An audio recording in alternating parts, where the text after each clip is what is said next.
The incredible future of vision.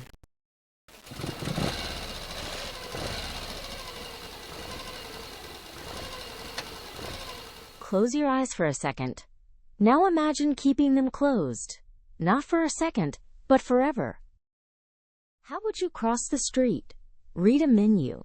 Recognize your best friend's face in a crowded room? For over 40 million people around the world, this isn't imagination. It's daily life. But here's the exciting part. The tools available to them have changed more in the last 3 years than in the previous 3 decades combined. Today, we're going to explore how. Why do people go blind?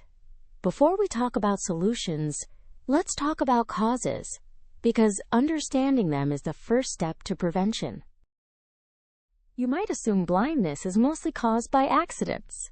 Actually, the leading causes are cataracts, clouding of the eye's lens, often from aging; glaucoma, pressure damage to the optic nerve, frequently silent until vision is already lost; diabetic retinopathy, blood vessel damage in the retina, caused by unmanaged diabetes; macular degeneration, deterioration of the central retina, common in older adults; untreated refractive errors, nearsightedness or farsightedness left uncorrected for years; and in some regions, infections, vitamin A deficiency, or genetic conditions present from birth.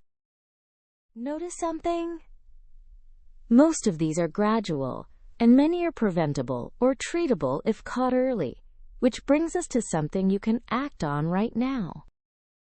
How you can protect your own eyes. You don't need to wait until something feels wrong.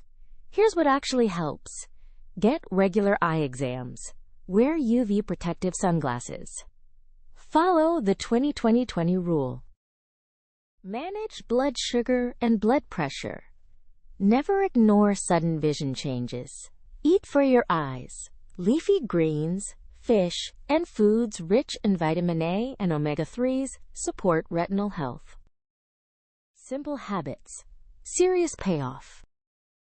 For generations, if you were blind, your world relied on a small, trusted set of tools. The white cane, still one of the most effective mobility tools ever designed.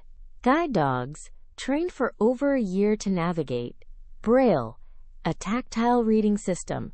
Human readers and volunteers. These tools aren't outdated. They're foundational. But they had real limits. A cane tells you something is there. It doesn't tell you what it is, or whose face is smiling at you across the room. That's where the story changes. Let's talk about the new wave of technology. Here's where things get genuinely remarkable.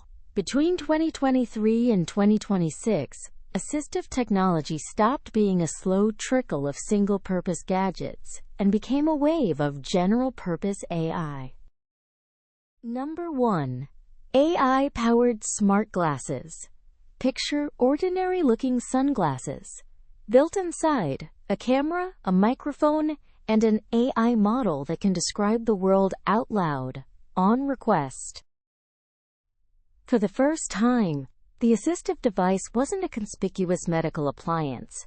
It was a pair of sunglasses people already wanted to wear. Other dedicated devices in this space use artificial intelligence, computer vision, and built-in cameras to help users read text, recognize faces, identify objects, and navigate surroundings independently. Number 2. Voice-first wearables. The core advantage of a voice-first wearable interface is that it removes the assumption that the user can see a screen. Everything happens through spoken commands and spoken answers. Number 3. Smarter navigation. Now, Bluetooth beacons, LiDAR mapping, and AI-enhanced audio guidance enable precise, real-time indoor navigation with vibration cues or audio instructions. Number 4. Gesture and scene interpretation. Newer systems also bring gesture control, reducing dependency on tiny buttons, and AI-powered scene interpretation that identifies people, objects, and emotions. Number 5. Two design philosophies. One is dedicated electronic vision, headsets that zoom in for low vision. The other relies on AI and audio feedback for people with no vision. Number 6. Smarter Braille. New refreshable Braille displays can now render not just text, but graphs and images, something that was simply impossible a decade ago. What this actually means. None of this replaces the cane, the guide dog, or Braille literacy. Think of it as an added layer, AI as a second set of eyes, working alongside the tools that already work. The bigger shift is this: independence. Reading a restaurant menu without asking a stranger. Knowing who just walked into the room.